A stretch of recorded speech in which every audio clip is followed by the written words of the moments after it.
vídeo brinquedo. Ursinho da pesada, abelhinhas, monstros e monstrinhos, bastante bicho no diminutivo. Eu não acho que eu preciso explicar quem eles são pra maioria. Tem muito tempo que eu pensava em falar sobre eles, então que tal começarmos com sua primeira fita folia?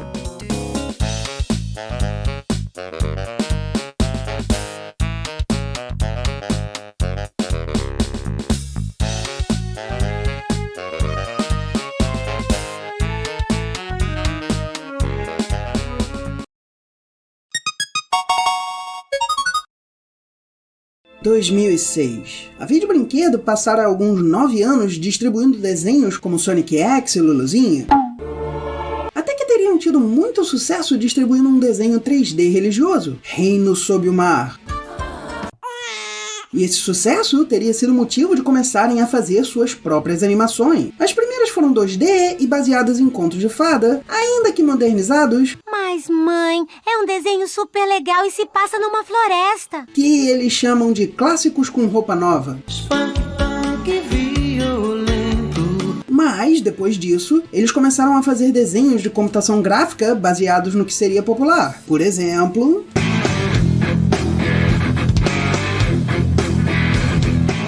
Lançado no mesmo ano que Carros da Pixar, este seria apenas o primeiro de vários episódios da franquia. Eu achei capas que diziam que o filme tem 45 minutos, 40 sendo o mínimo para poder ser chamado de feature internacionalmente, e aqui muita gente nem lembra que existe o conceito de média-metragem, mas no seu canal, a versão que eu vi para resenhar, ele tem 32 minutos. E esses 32 já tem enchimento para enrolar mais. Será?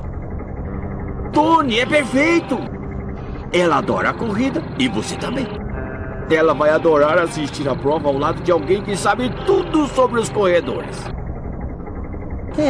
Até que não é uma má ideia. Acho que você tem razão. A animação é ruim de várias formas, como podemos ver nessa primeira cena. Ao mesmo tempo, temos carros que não parecem se mexer, apesar das rodas rodarem, como se fossem aquelas rodas falsas que alguns carrinhos têm, escondendo-as de verdade, e um carro indo entre eles, virando pra lá e pra cá, como se estivesse bêbado. Sim, uma criança move seus carrinhos assim porque as rodas dele não viram como as de um carro de verdade. Se você vira um carro fazendo curva fechada assim, sai de perto. Tipo, eu nem sei se é pra essa Kombi estar vindo pra cima ou parada. E ele tá de fez? E, claro, além da falta de senso no movimento e no planejamento, temos... O que houve? Que diabos é isso? Seus amortecedores se revoltaram. Ou pensaram que... seria normal. A história simplesmente não é nem um pouco boa. Começamos com a cena do sonho e nosso protagonista acordando pra ver o filho do Conde com o reboque? Ou seria um primo do Tom Mate que foi mordido pelo Conde com Brácula? Você sabe que às vezes vampiros mordem coisas vermelhas. Em meia buzinas... Caramba, você me acordou na melhor parte. Tony, você estava cochilando e sonhando de novo. E acho que só estão aqui porque carros, carrinhos...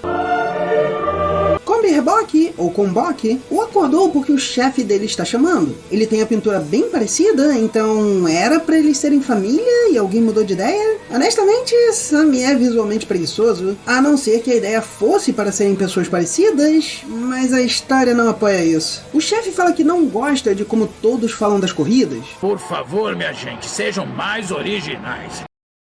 Não tão originais. O principal diz que discorda, Rebocombi fala que recebem muitos turistas e... diversão é coisa de criança. Pai, você comprou um DVD pirata. Chega a sobrinha dele com um desenho no capô, porque não ficaria bem uma tatuagem no lumbago, se bem que é meio que um capô de fusca, né? That looks like my toe. Ela diz que também adora, ele reclama enquanto os outros dois riem. Ela diz para ele não ser implicante, porque não perde uma, ele diz que gosta das inovações tecnológicas e alta velocidade, mas não gosta da tietagem com os corredores.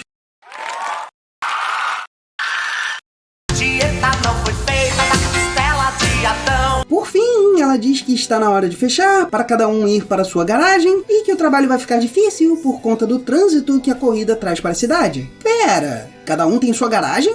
Exterminadores? Minha casa está cheia de humanos!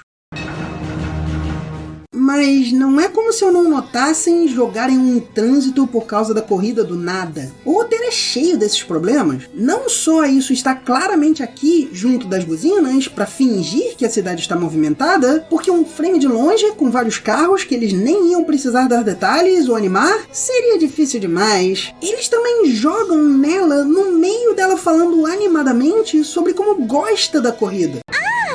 Eu não suporto o trânsito que a corrida traz para essa cidade. Ai, essa corrida. Não é como se não tivesse um personagem que estava reclamando. Putz, faria bem mais sentido se ele estivesse usando isso como justificativa porque atrapalha as entregas, em vez de inovações tecnológicas. Que eu não sei, mas não era pra eles pensarem que ele é o Hannibal falando sobre partes que quer, ou menos o pai do professor Frink. Os dois amigos conversam parados enquanto a estrada vai pra trás com textura granulada, com Bock falando que ele está apaixonado pela garota. Eu me sinto como se meus pneus estivessem voando. Por que você está pensando nela, fazendo sem contar que essa imagem mal animada poderia ser aterrorizante com outros sons? Eu começo a flutuar.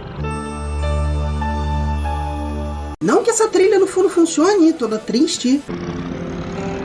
O que houve com você, garoto? O Rebocombi zoa ele, sugere levar ela na corrida, e aí o principal aceita ser zoado, porque está feliz. Não é exatamente a melhor das lições, sabe? Ele fica com raiva porque ele prometeu não zoar e zoou a si mesmo, e nem foi só a risadinha que não dá pra evitar, ele para e canta. Tá namorando, tá namorando. Ah, Combo, você prometeu, para com isso, vai. Tá namorando. Ei, não tá legal? E já tem mais. Corta pra um carro dando autógrafos, o principal diz que não vai com a cara dele por ser convencido, e eles dizem que o campeão de Rodópolis não é convencido. E o campeão chega. Eu acho que é pra mostrar que os carros ao redor do outro deixaram ele de lado, mas eles só estão parados fazendo aquela batalha de altura com os amortecedores, e aí estão fazendo o mesmo ao redor do campeão. O principal vai comprar as entradas, a garota chega perguntando sobre ele, e parece que o Rebocombi está escondendo que ele está por lá, para que seja uma surpresa. Porém, a atuação não deixa clara. O carro metido chega perguntando sobre Calotópolis. Rodópolis, você quer dizer?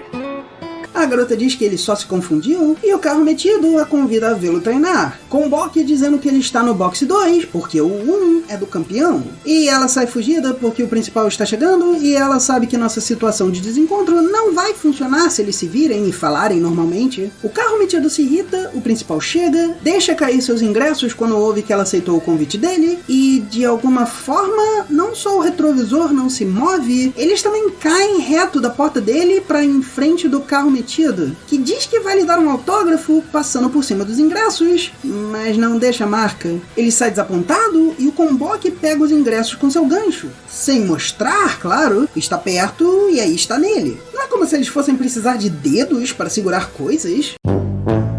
O carro metido corre com sua propaganda de pneu e consegue um bom tempo. A garota dá parabéns, assim como o ajudante dele. Ele fica pé da vida por ainda depender do tempo do próximo. O ajudante diz que é o campeão, ele se irrita de novo e o campeão fica na...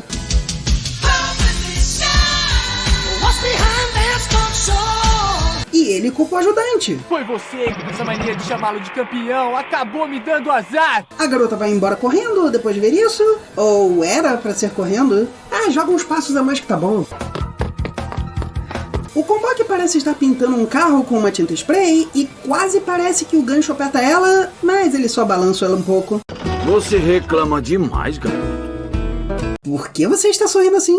Não, não! O principal diz que não vai tentar mais sair com a garota, o Combock diz que ele nem tentou ainda, e aí manda o garoto que ele estava pintando ir. E oferece pintar o principal, que diz não, mas diz que não está acostumado com a pintura atual. Talvez por terem tantos carros com a mesma pintura. O garoto nem parece trabalhar com eles, mas ele tem entregas do lado, igualzinho. E por que o entregador está pintando carros? O principal diz que preferia uma pintura coloridona, que nem a dos corredores, porque amarelo não é nem um pouco chamativo. Mas é um mundo em que táxi faz entrega anos antes de qualquer app de delivery. Mas isso você não sabe fazer, não é, seu Picasso de Araque?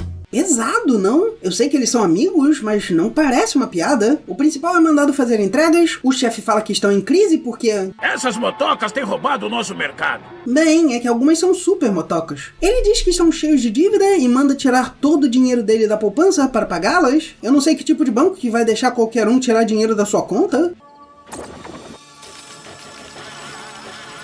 Wait! Mr. Wilson! Oh, não. O principal sonha acordado com ganhar a taça do campeão, e aí tem um carro atrás dele. Ei, cara, acorda! Vê se anda logo, eu não tenho o dia todo! Dá a volta! Você está me dizendo que na cidade de Calotópolis... Rodópolis, você quer dizer? Rodópolis, perdão, as ruas não têm mais que uma faixa? Deveria ter faixas e faixas! Comboque aposta o dinheiro todo no grupo do campeão, porque precisamos que pensem que ele é o Will Smith Peixe. O principal fala com a garota, que fala ter visto o treino do boxe do carro metido. Ele diz que corridas não são pra ele. Ela diz que o chefe fala sobre ele ser o entregador mais rápido de lá, e diz que ele deveria treinar. Se você realmente acredita que consegue, deveria tentar. E eu acho que devemos acreditar nos nossos sonhos e correr atrás deles. Gosh, Robin, no one ever told me. Bom, no sonho dele, o Rebocombi vai atrapalhar a corrida. O chefe chega e diz que precisa que o principal faça uma entrega rápido, nas ruas que só tem uma faixa, mas que de alguma forma não tem mais aquelas buzinas todas como no começo. Antes de ele ir, ele comenta que perdeu o ingresso, mas o chefe diz que pode conseguir um camarote. O Tony seria um excelente corredor, titio, e acho que ele vai longe.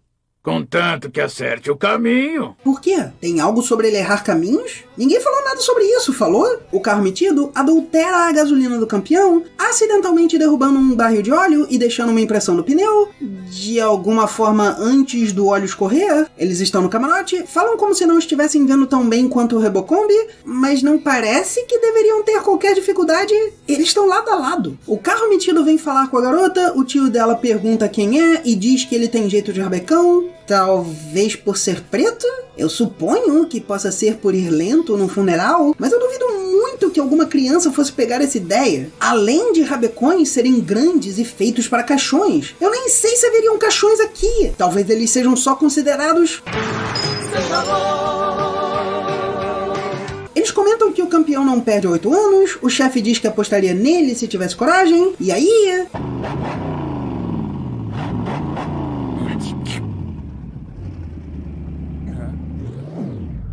Depois dessa cena sem impacto, eles voltam para o chefe gritando com o Rebocombi. A garota tenta acalmar o tio enquanto segura uma bandeirinha e parece que o retrovisor está torto para segurar. Então, por que o outro não estava? Eu tava achando que as mãos deles funcionavam como as meninas superpoderosas. E o chefe diz para ligarem o rádio, porque não dá para ver a pista apesar de estarem num camarote. Bem, eu sei que tem gente que leva rádio pro estádio. Como diabos ele fez isso?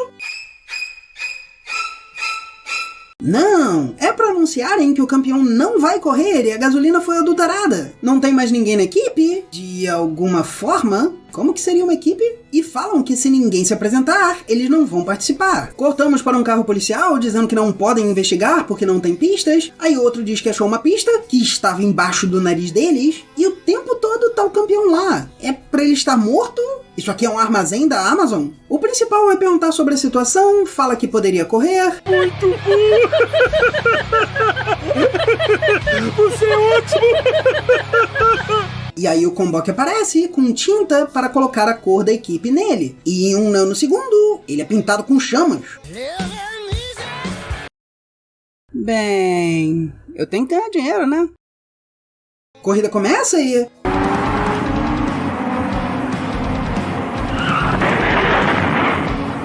Oi? O que foi isso? Por que a câmera ficou fixada na traseira dele? Será que eu quero saber?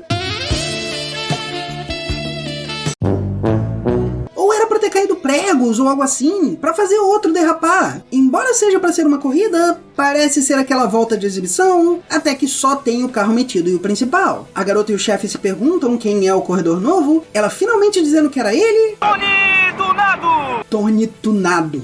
Tony Tunado! O carro metido cospe um chiclete na frente dele, porque é inspetor bugiganga no nada. Ele perde um pouco a pole, mas está alcançando ele de novo quando... Pregos! É eram pra ser pregos saindo, só que não dá pra ver nada saindo daquela traseira. Faria mais sentido ele tossir e dizerem que foram gases. O carro metido roda, Tony Tunado ganha e eles comemoram. O campeão dizendo que o principal pode ser sucessor dele. Aí chega o carro metido, diz que ele vai ser desclassificado porque ele foi o que mais se beneficiou com a saída do campeão da corrida. Rebocombe pergunta quais são as provas da investigação e quando o carro da polícia diz que é uma impressão de pneu, ele diz que foi o carro metido e está com os ingressos no gancho. Os ingressos que não tinham se sujado antes. Sem contar que isso não seria necessário. Se eles forem investigar pela impressão do pneu, eles vão ter que investigar todo mundo. Não importa que ele já conseguiu uma, isso só acelera a investigação. Eles ainda têm que fazer o mínimo necessário, que é checar todo mundo. O principal recebe a taça, agora parecendo que o retrovisor está menor, mas ele não parece estar envolvendo a taça. Ele ganha um beijo da garota e acaba. O pior é que, sabendo os temas de carros da Pixar, dá pra você ver que talvez eles estivessem tentando copiá-los. Por exemplo, os entregadores estão ficando obsoletos por causa de motocas que nunca vimos, do mesmo jeito que a Rota 66 estava sendo vista como ultrapassada pelo principal. Fora uma fala sobre ter muitas dívidas para que a aposta seja feita, simplesmente não é uma parte real desse mundo. Como os engarrafamentos só existem na primeira cena. É como se eu dissesse que o mundo bizarro não é cheio de super-homens e Lois Lanes, mas de pessoas humanas e meio animais. E é isso que estamos vendo em Bobo a Zebra Aflita. Eles não estão fazendo só um mockbuster, é que eles nem fazem uma imitação para quem precisa de algo mais barato, nem fazem algo próprio, mesmo que derivativo. Não é a vida de um entregador tendo de correr para entregar e não sendo reconhecido, nem é uma cópia barata do original. O mais perto que chegamos é um roteiro bem clichê em que jogaram algumas coisas do filme sendo copiado e pronto. Hoje em dia você pode ver de graça no canal das Crianças Inteligentes. Sim, eles mudaram de nome. Se está pressentindo a chegada de alguém sendo corte abrupto. Então, se você quiser dar uma risada, mas na época, sendo vendido como DVD, eu acho que eu teria nojo do meu país ao ver que isso foi feito aqui. Obrigado por assistir. Assine o canal e toque no sininho para receber mais notificações e considere se tornar membro para ajudar a produção dos próximos vídeos.